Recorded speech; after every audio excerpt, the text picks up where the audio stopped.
هذا ما توعدون لكل أواب حفيظ من خشي الرحمن بالغيب وجاء بقلب منيب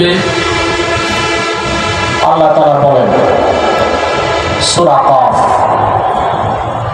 وأزلفت الجنة للمتقين غير بعيد أي قربت الجنة للمتقين يوم القيامة غير بعيد سبحان الله কিয়ামতের দিন মুত্তাকিদের জন্য জান্নাতকে নিকটবর্তী করা হবে।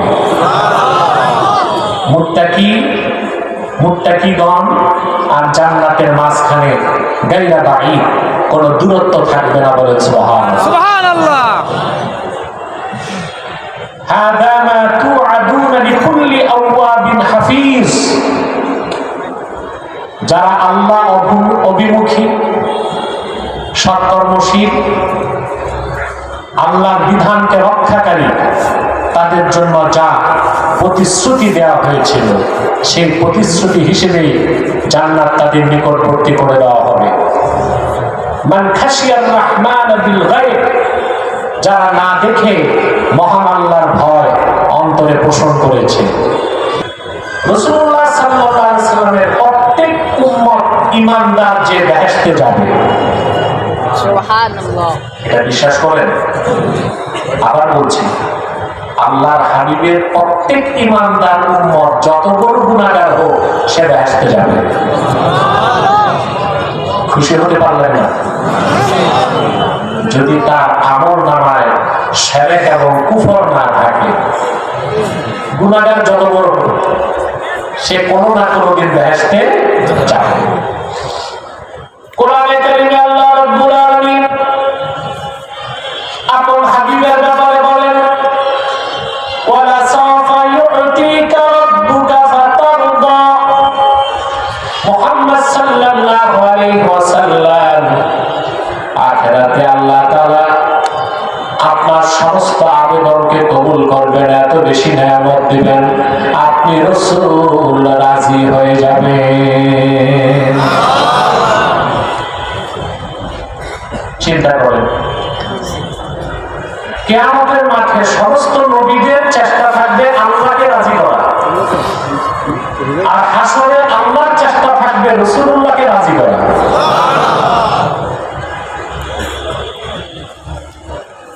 সূরা দুহা নাযিলের পরে আল্লাহ হাবিব সাহাবায়ে কেরামকে ডেকে বললেন, শোনো, যতক্ষণ আমি রাজি না হই কালকে কিয়ামতে আল্লাহ আমার আবেদন আমার দরখাস্ত কবুল করতেই থাকবেন। তোমাদের সাথে আমি ওয়াদা করে যাই লা আরদা ওয়া ওয়াহিদুম মিন উম্মতি ফিন্নার। আমার একজন ঈমানদার উম্মত যতক্ষণ জাহান্নামে থাকবে আমি রাসূল রাজি হব না। রাসূলুল্লাহ সাল্লাল্লাহু আলাইহি ওয়াসাল্লাম প্রত্যেক উম্মত যখন বেহেশতে চলে যাবে আল্লাহ রাসূল তখন আল্লাহকে ডেকে বলবেন, ইয়া রাব কদ রাজিতু, আল্লাহ আমি রাজি হয়ে গেলাম।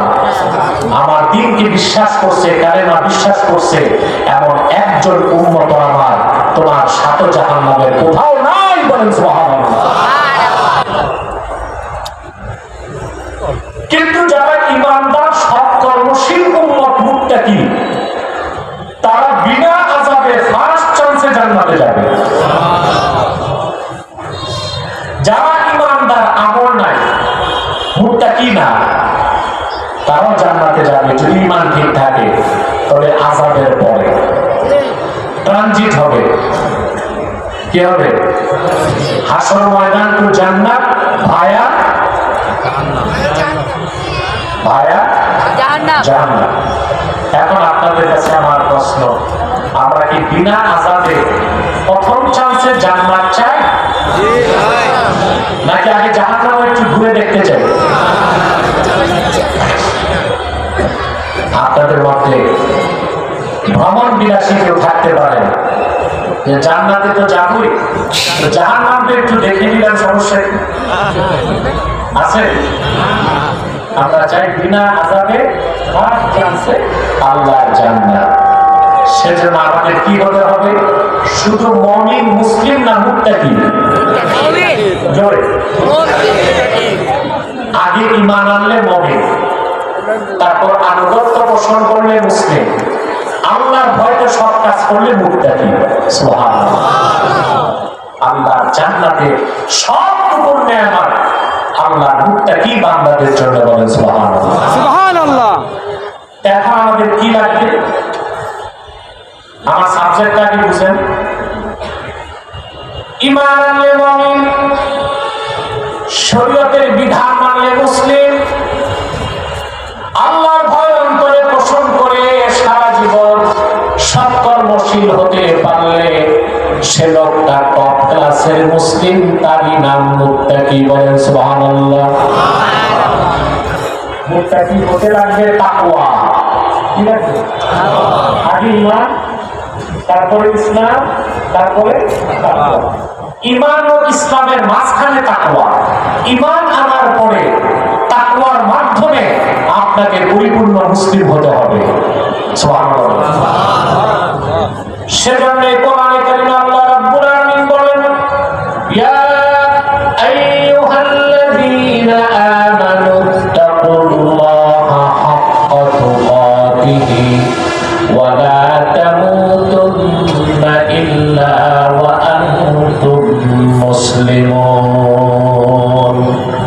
আল্লাহ রাব্বুল আলামিন বলেন, হে ঈমানদারগণ, তোমরা মহান আল্লাহকে যথার্থভাবে ভয় করো আর পরিপূর্ণ মুসলিম না হয়ে মৃত্যুবরণ করো না। আলটিমেটাম কে দিয়েছেন? জোরে।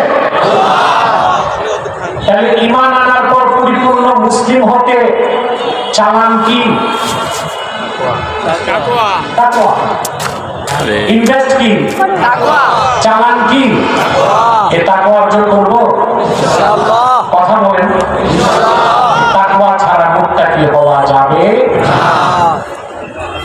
মুমিন মুসলমান যদি পৃথিবীর জিন্দেগিতে তাকওয়া ভিত্তিক জীবন যাপন করতে পারে, আল্লাহ তাআলা দুনিয়ায় তাকে 4টা জিনিস নগদ দান করবেন। কয়টা জিনিস? রাহমাত, ইজ্জত, কুওয়াত, নুসরাত। সুবহানাল্লাহ। কয়টা জিনিস? 4টা জিনিস চান? ইজ্জত চান? এটা তাকওয়ার পথে। রহমত চান? তাকওয়ার পথে। কুওয়াত চান? শক্তি চান না? তাকওয়ার পথে। 4 নাম্বার হচ্ছে নুসরাত, সাহায্য। এটাও তাকওয়ার পথে। যে বান্দা ঈমান আনার পরে আল্লাহকে ভয় করে মুত্তাকি হয়ে যাবে, পৃথিবীতে আল্লাহ তাকে 4টা জিনিস নগদ দিবেন: রাহমাত, ইজ্জত, কুওয়াত, নুসরাত। বলেন সুবহানাল্লাহ। আল্লাহর রহমত ছাড়া চলা যায়? এই রহমত হচ্ছে তাকওয়ার পথে।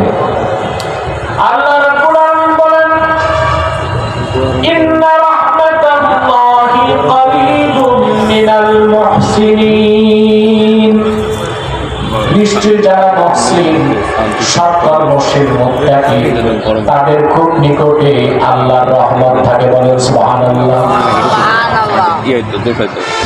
তাকওয়া ভিত্তিক জীবন যাপন করলে প্রথম কি পাবেন? আমার কথা বুঝেন না তো জবাব দিচ্ছেন না কেন?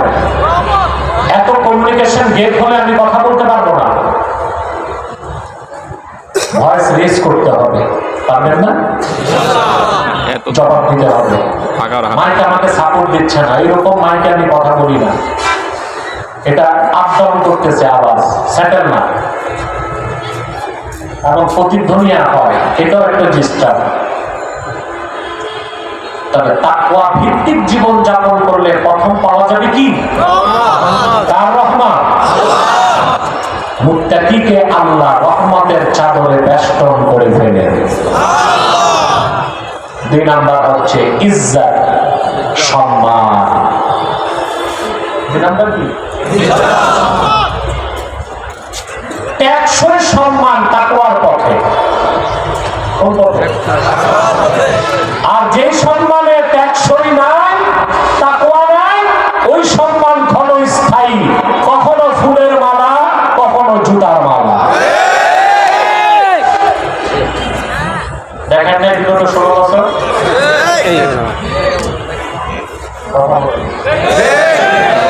যাদেরকে পুলিশ প্রটোকল দিয়েছে, আগে কিছু সেলুট দিয়েছে, গাড়িতে ফ্ল্যাগ ছিল, সেই পুলিশে হ্যান্ড করা লাগে তাদেরকে আদালতে চোরের মতো উঠায়।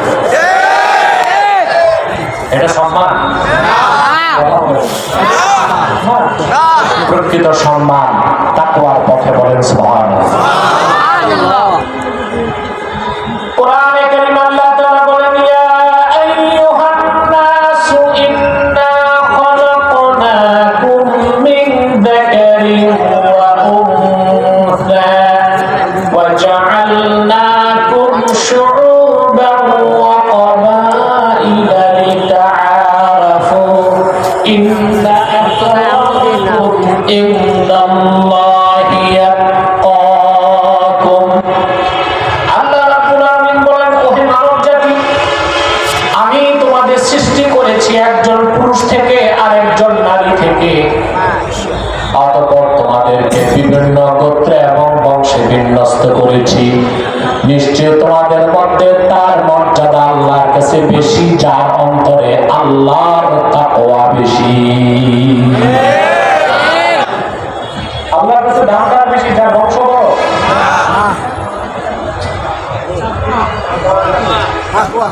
যার তাকওয়া বেশি, যার অন্তরে আল্লাহর ভয় যত বেশি, তার দাম তত সুবহানাল্লাহ বলবেন।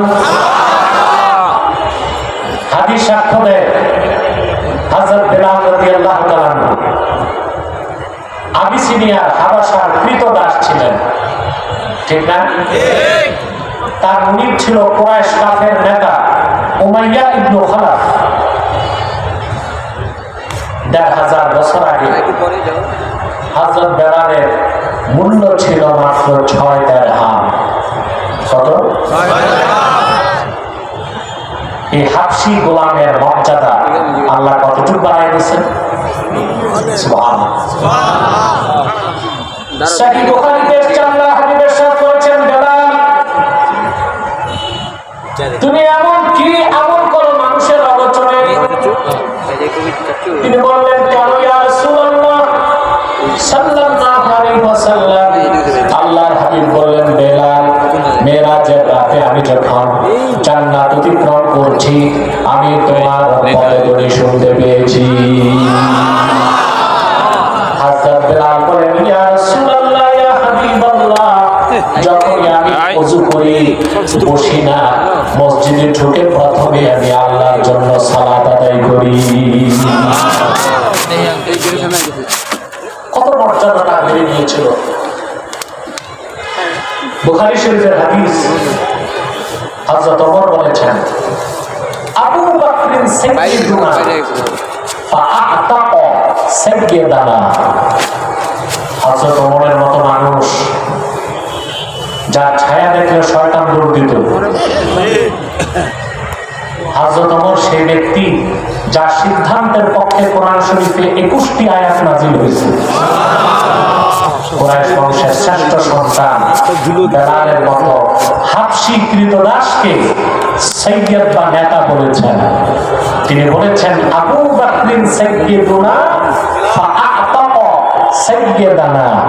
আমাদের একজন নেতা আবু বকর সিদ্দিক, তিনি আযাদ করেছেন আরেকজন নেতা, তার নাম বেলাল।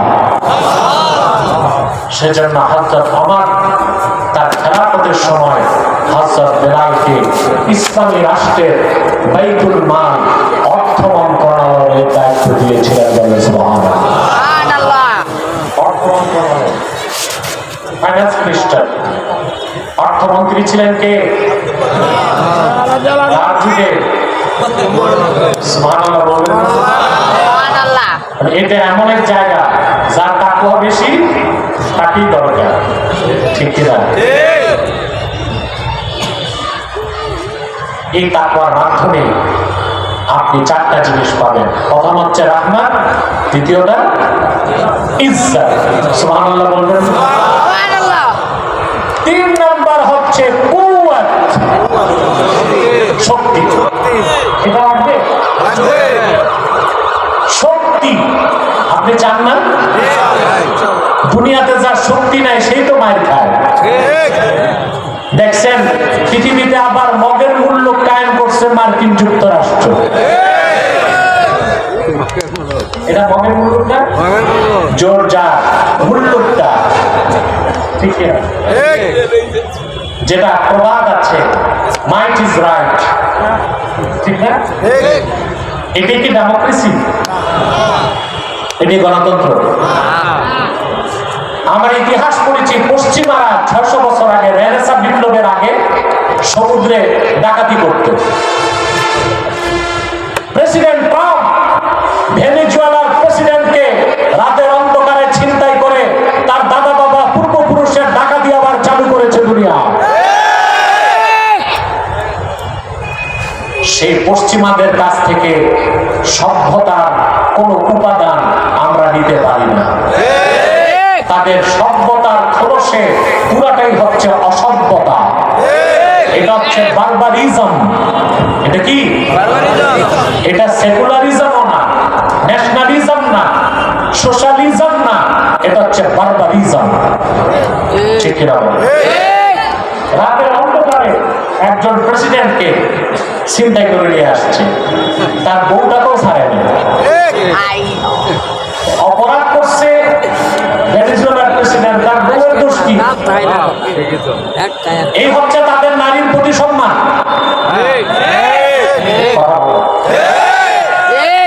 নারীর সম্মান, নারীর অধিকার, মর্যাদার কথা বলে বাংলাদেশে নারীবাদীদেরকে রাস্তায় নামায়। আর তেল চুরি করতে যে ভেনেজুয়েলার প্রেসিডেন্টকেও ছিনতাই করেছে, অবলা নারী তার স্ত্রীকেও ছিনতাই করেছে, পিঠে ছুরি মেরেছে প্রেসিডেন্ট ট্রাম্প।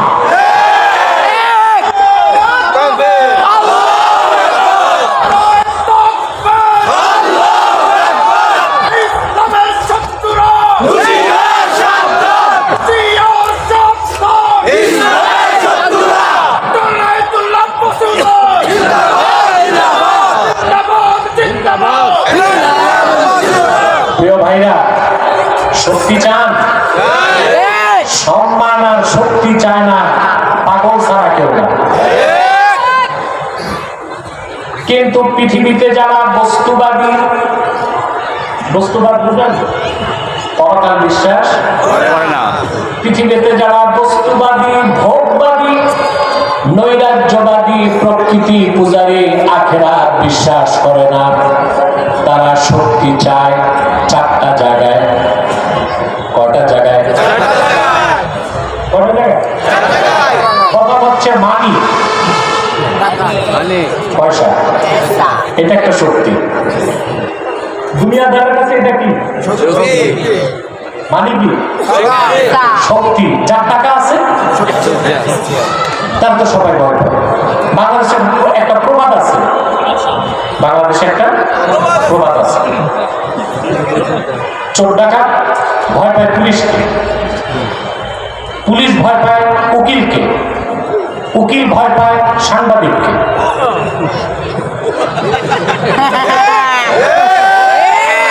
আমাদের উকিল সাহেবটা আছে,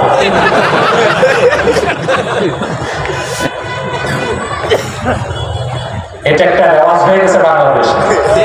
চোর ডাকাত ভয় পায় পুলিশ, ভয় পায় উকিল, ভয় পায় সাংবাদিক, সাংবাদিক ভয় পায় অলিগার, টাকার কুমির যারা, তাদেরকে ভয় পায়। বাংলাদেশে অলিগার আছে এখন, অবৈধ পয়সার মাধ্যমে যারা সম্পদের পাহাড় রচনা করেছে। এবং আমি নিশ্চিত বলতে পারি না, আমার বিশ্বাস শরীফ ওসমান হাদির হত্যার পিছনে বিদেশি চক্রের সাথে বাংলাদেশের কুচক্রী শিল্পপতি অলিগারদেরও হাত আছে।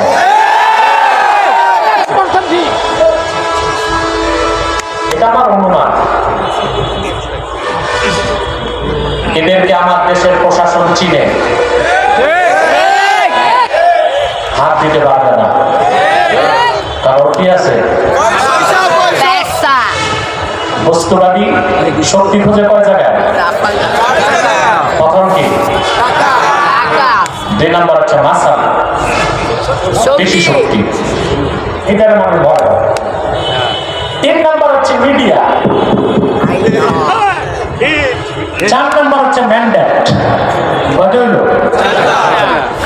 পৃথিবীতে বলা হয় এই 4টা শক্তি আমেরিকার বেশি, এই জন্য তাকে বলা হয় সুপার পাওয়ার। ওর মানি আছে, মানি। আমি গতকালকে রিপোর্ট দেখেছি, তার রিজার্ভ হচ্ছে 29 ট্রিলিয়ন ডলার। কত? বিলিয়ন না, 1000 বিলিয়ন, 1 ট্রিলিয়ন। তার রিজার্ভ হচ্ছে 29 ট্রিলিয়ন ডলার। তবে তার চেয়ে বড় ফকিরও দুনিয়ায় কেউ নেই, কারণ তার ঋণ হচ্ছে 37 ট্রিলিয়ন ডলার।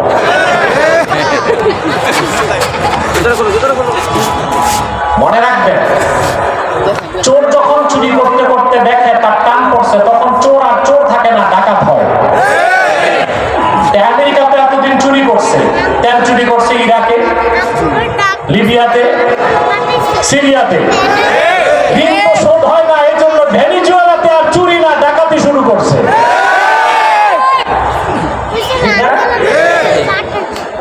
ঠিকটা তো মাহফিলে কইছেন, বাইরে তো কইবেন না।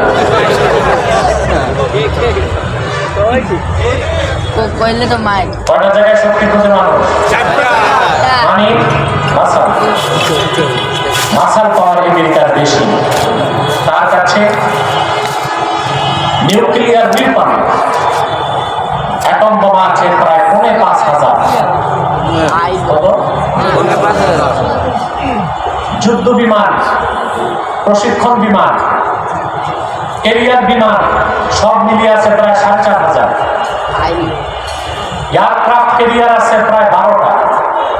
ওর মাসাল শক্তি বেশি, মানি আছে, মাসাল আছে। মিডিয়াটাও ওর কাছে বেশি, আল জাজিরা ছাড়া সব তার হাতের মুঠোয়। 4 নাম্বার হচ্ছে ম্যান্ডেট। ম্যান্ডেট দিতে তার কারো কাছে যাইতে হয় না, কারণ জাতিসংঘ তার বাড়ি দিন। এবার একটা প্রশ্ন করব, এই প্রবল পরাক্রমশালী আমেরিকা প্রবল শক্তি নিয়ে শোচনীয় পরাজিত হয়েছে মধ্য এশিয়ার একটি গরিব মুসলিম দেশের কাছে, তা কি জানেন? আফগানিস্তান। নামটা বলে না, যদি সন্ত্রাসী তকমা খায়, যাদেরকে বলা হয় মোল্লা। সব, যিনি আমিরুল মুমিনিন তার নামও মোল্লা, ষষ্ঠ মন্ত্রী তার নামে মোল্লা, কাজীউল কুজা চিফ জাস্টিস তার নামও মোল্লা। কিন্তু আমাদের দেশি মোল্লা মনে করবেন না, প্রত্যেকেই এক একজন আল্লামা। মোল্লাদের কাছে এসে পরাশক্তি ধরা গেছে। মোল্লাদের কাছে তো মানি নাই, মাসাল নাই, ম্যান্ডেট নাই, মিডিয়া নাই, একটা শক্তি আছে, স্পিরিচুয়াল পাওয়ার। সিনায় শক্তি আছে, আল্লাহু আকবার বলেন মুসলমান। এই শক্তিটা আসে তাকওয়ার পথে বলেছে। এই শক্তি মোকাবেলা করার কোন অপশক্তি পৃথিবীতে নাই। আমি একটা দৃষ্টান্ত দিচ্ছি, আপনারা সব লোক যদি বসতেন এই প্যান্ডেলের জায়গা হতো না। কিন্তু আপনারা এই কাজটা কেন করছেন? আপনারা কি খান বাহাদুর আসানুল্লাহ নাতিপুতি নাকি যে বসতে লজ্জা পান? মাটির মানুষ মাটিতে বসবেন, বসে যান, 1 সেকেন্ডে বসে যান। যারা পিছনে দাঁড়িয়ে আছেন বাম পাশের কোণাটায় বসে যান। আল্লাহর কোরআনের মহব্বতে আমার কথাটা রাখুন, সামনে যান। মাহফিলের ডেকোরামটা সুন্দর হতে হবে, এটা নষ্ট করা যাবে না। প্রিয় ভাইরা, কথা শুনতেছেন?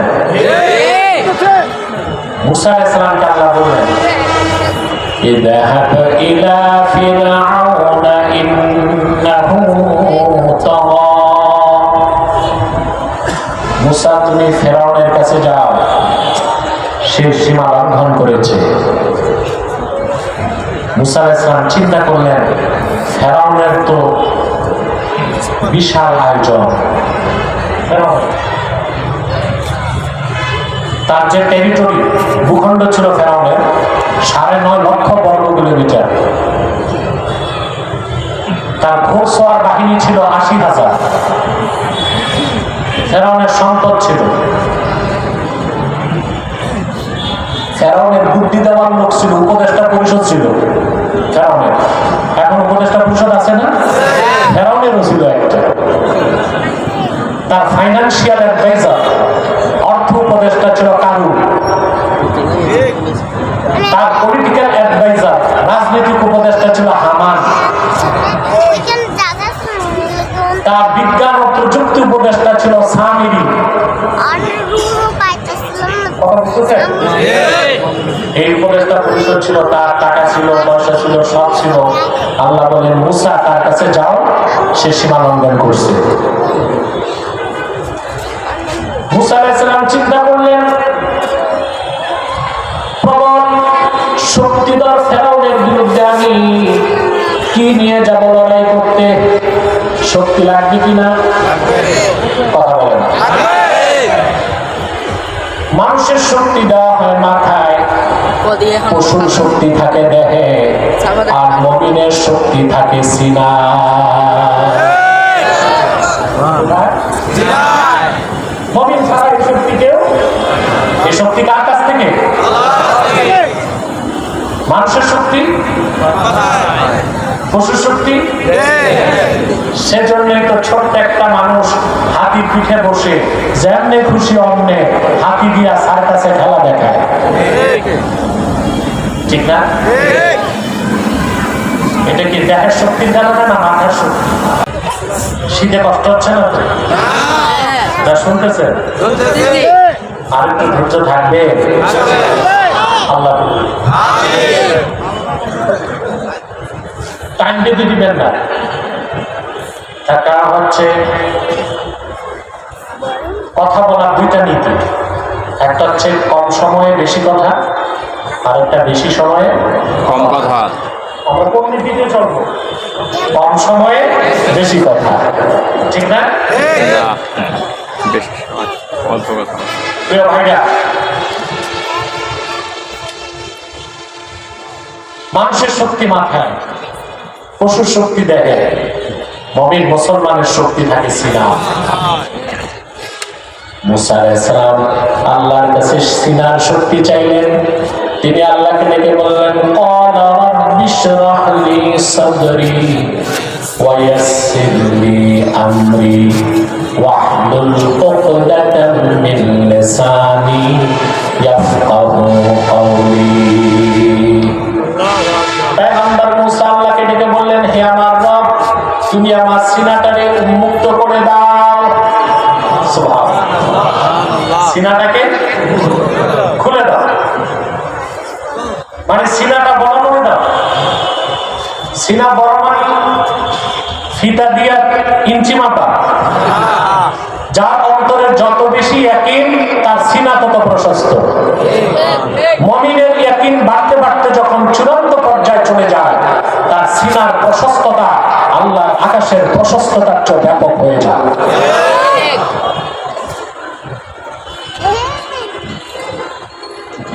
বাচ্চাগুলো খাওয়ানো গেল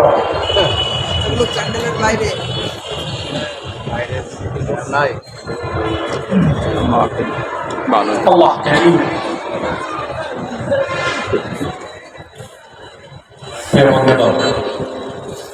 মুসা আলাইহিস সালাম আল্লাহর কাছে শক্তি চাইলেন, না খায় না দেহে না সিনায়। বাকি ঘটনা বলবো না, বিষয়টা বোঝানোর উদ্দেশ্য। তারপর বিজয় হলো কার? ফেরাউনের না মুসা নবীর? এই শক্তিটা আল্লাহ রাসূলুল্লাহর উম্মতে মুহাম্মাদীকে দান করবে যদি তারা তাকওয়া ভিত্তিক ব্যক্তি জীবন, সমাজ জীবন, রাষ্ট্র জীবন গঠন করতে পারে। বলেন সুবহানাল্লাহ। তো কয়টা জিনিস আল্লাহ দুনিয়ায় দিবেন? মুত্তাকিকে কয়টা জিনিস দিবেন? জোরে। প্রথম হচ্ছে রাহমাত, তারপরে ইজ্জত, তারপরে কুওয়াত, তারপরে নুসরাত, সাহায্য। সাহায্য কে দিবেন? আল্লাহ। সাহায্য ছাড়া পৃথিবীতে টিকা যায়? এখন আপনারা দেখতেছেন আমেরিকার সাম্রাজ্য, তার আগে ছিল ব্রিটিশ সাম্রাজ্য, তার আগে ছিল স্প্যানিশ সাম্রাজ্য। কোন সাম্রাজ্য 100 বছরের বেশি টিকতে, কিন্তু রাসূলুল্লাহর উম্মত ১৫০০ বছর আগ থেকে আজ পর্যন্ত স্বমহিমায় স্বগৌরবে ছিল, আছে,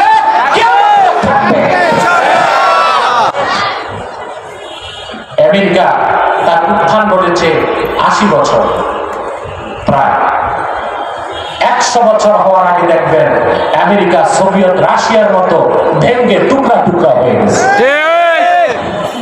এটা আমরা চাই। ইসলাম ও মুসলমানের সবচেয়ে বড় শত্রু বর্তমানে আমেরিকা।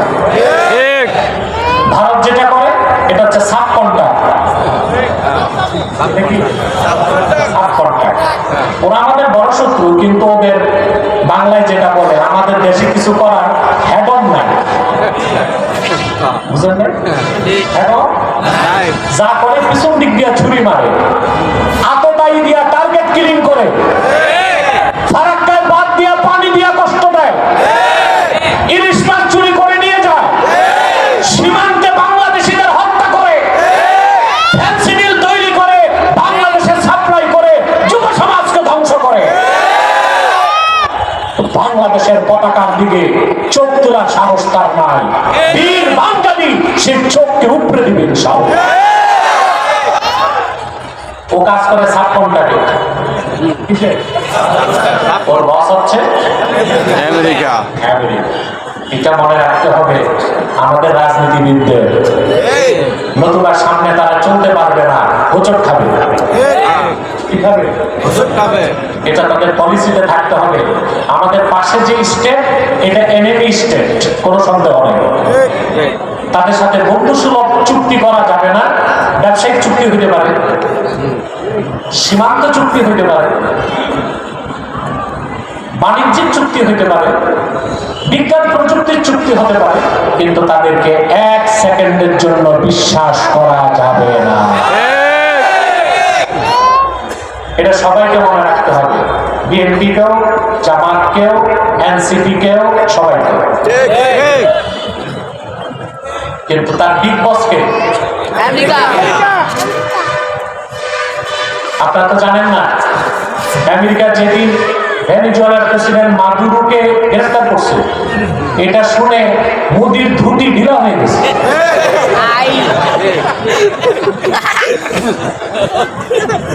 ওর ধুতি ঢিলা হয়ে গেছে যে আমাকে বাড়ি বাপে নিয়ে যায় কিনা।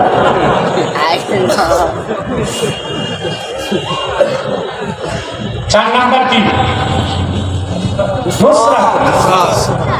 এটা আল্লাহ মুত্তাকির জন্য ওয়াজিব করে ফেলছেন।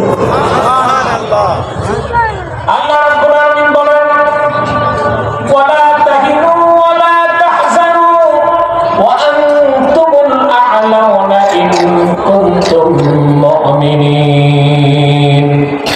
হিনাবল হয় না, চিন্তাগ্রস্ত হয় না, যদি তোমরা খাঁটি মুমিন মুত্তাকি হতে পারো, এই দুনিয়ার সমস্ত অশুভ শক্তির উপর আল্লাহ পাক তোমাদেরকে বিজয়ী করবে। মুত্তাকিকে সাহায্য কে করে? বাকিতে না নগদে?